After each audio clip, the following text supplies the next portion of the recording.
Hi there, Cosmic Family. My name is Elial, and today, November 25th, the moon entered Aquarius until November 27th. And this brings a little bit of air when there is, a lot of emotional movement. The best thing of the moon in Aquarius is to be able to detach from certain things or to look at things with perspective, because also the moon connected in a sextile with the sun in Sagittarius, and it is also an aspect to focus in projects towards the future. This doesn't mean overthinking about the future, but connecting with the visions and things that we want to create.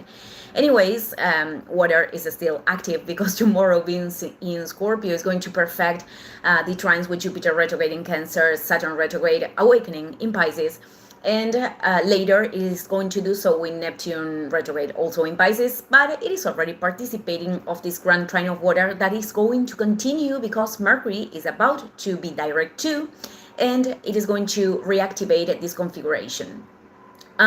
So beyond the challenges that you could be experimented or not, for many people, 2025 has been a very strong year, very transformative, and this could be the injection of what is required to move forward. I am referring that this is like the current of water, and if we get into it, this directs us to where we need to go.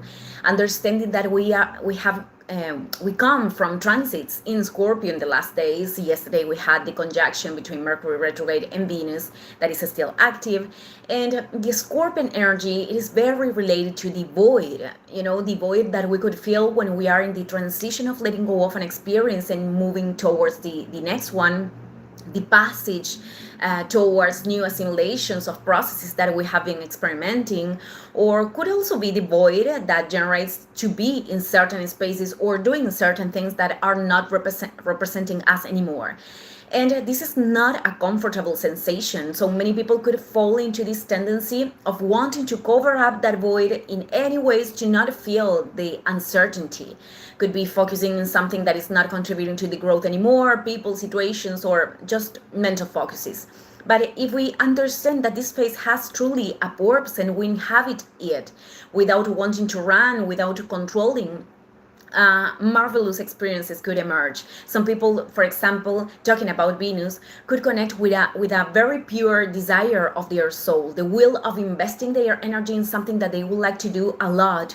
Could be a purpose, could be a decision in certain area of their lives that is precisely what they needed to listen, to feel, also to impulse themselves, forth, and to incarnate the sense, because everything has sense, but sometimes we need time so it can take form in our mental processes. There's a lot of noise and I'm getting distracted. So these forms that this sense could take in our mental processes are not also fixed.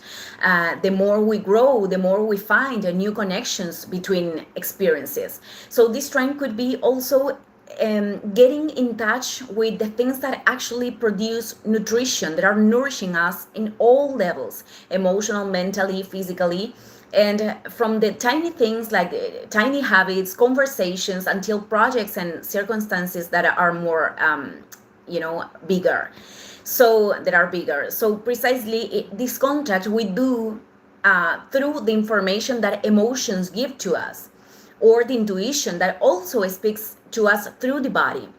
Emotions, for example, that generate instability, they give us signals of the things that we need to change. But also there is this intuitive guidance. For example, when we enter in a place and we feel in the body that there is energy that we don't like, that is not making us feel good, perhaps there is no rational explanation at the moment, but it is important to give credit to that. Many times the logical explanation could appear later. Or, for example, if a person is emitting, words that are related to manipulations, many times we could feel a contraction in the solar plexus, because that is the center of our power, of our will. What happens is that many times we are so much in our mind that we disconnect. We are not present. So this could also happen when we have a lot of activities and we are not creating like the necessary spaces. This trine another perspective could represent the good empathy. I am not referring to this expression, of appropriating the processes of emotions of others and to take the load, but amplifying this compassion with others that could be very healing for oneself too. Even if we decide to sustain certain boundaries or decisions of letting go of people or situations, we could also see the learnings that those situations offered with gratitude. And this is a form of forgiveness towards oneself and towards the others. In some cases, this is going to require a process, so gratitude could be enabled, and it is also okay. I am referring that we could have a process that it is not totally integrated, and seeing ourselves with compassion without losing the north, taking the responsibility of continuing with whatever thing we need to do to close those cycles and to move forward, but accompanying ourselves with love. And this could be a gift, especially for the people that have very internalized, I don't know if this is a word in English, these dialogues that are very harsh, that actually are not ours. They come from the outside. They are programmings, and right now we can transform.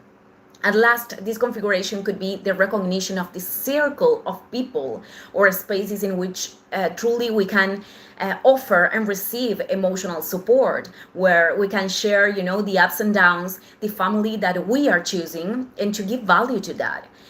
And if for some reason you didn't find that yet, it is about creating that home inside. So in a certain moment, in the right moment, you can open the doors to the people that actually are making you feel at home.